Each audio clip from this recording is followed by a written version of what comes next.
circle tu makin lama makin kecil. Itu kadang-kadang sampai diam kan. Diam tak lama, dalam 1 second, 1 ke 2 second. Maknanya kalau kita tak tarik habis, kita punya M tu nampak besar kan? Betul. Dia akan jadi circle tu Circle tu akan besar. Kalau kita full betul tarik, anchor betul, tarik, dia aiming memang set tu circle kecil. tu makin kecil. Cik. Tapi daripada kiri dengan kanan kena balance lah. Balance lah. Balance maksudnya tarik daripada kiri pun ada apa ni, Tension. Yang menentukan anak panah masuk ke target adalah Tangan direction bow ke arm. tak. Tak kisahlah bow arm kiri ke kanan ke, bow arm.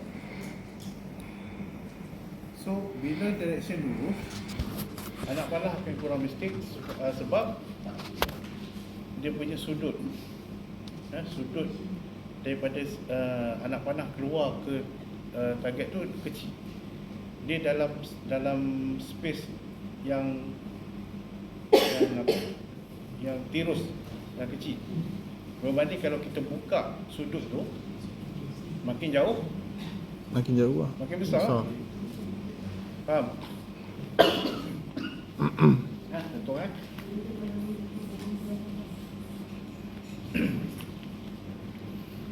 Contoh, kalau direction kita lurus, cepat ke lambat ke, kita release, dia arrow tu akan keluar ikut ruang yang kita dah Sediakan buat tu. So arrow makin lama makin grouping mengikut line bahu ni. Sebab tu penting, frame body posture penting, supaya kita tarik tu direction bahu dengan target lurus, baru anak panah boleh ikut lurus. Okey.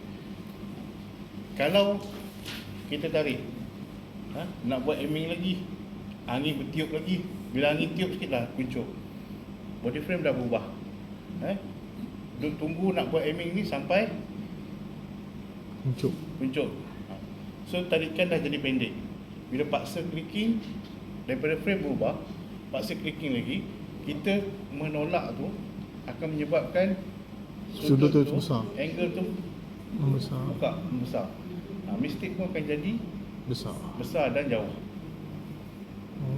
Okey, Faham? Faham konsep dia senang. Dapat nampak. Okey. Itu yang lain-lain tu nantilah. Dalam buku pun ada saya rasa. Betul. Betul dia tu adanya sebab saya tengok ada teknik tu sebenarnya dia tarik draw tu perlahan untuk. Dia tarik terus. Itu tak kisah. Itu tak kisah. Tergantung pada akses lah.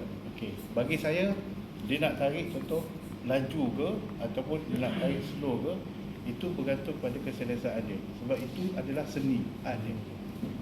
Art dia. Yang penting apa dia? Jangan tali.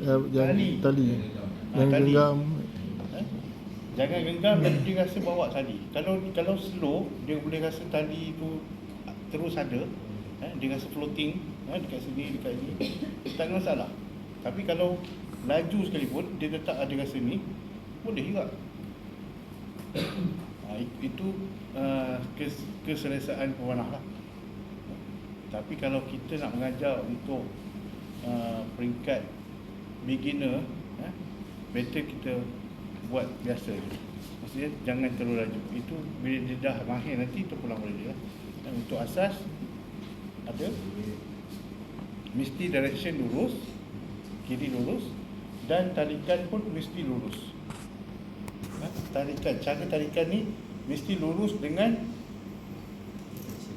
grip. Grip dengan ni mesti lurus tarik. Ya? Tak apa. Biarlah. Siku naik tak apa, jangan bahu naik. Tak apa. Siku naik, macam tu. Siku naik tak apa. Jangan bahu daripada sini, bahu naik. Ini lagi susah ni. Memang susah nak betulkan. Kalau naik sikit tak ada masalah. daripada level baru kan, sikit naik pun tak ada masalah. Tapi mudah untuk buat pergerakan.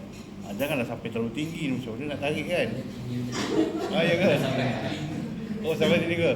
Patut aku marah Itu je. memang patut marah lah. Air tak habis statement.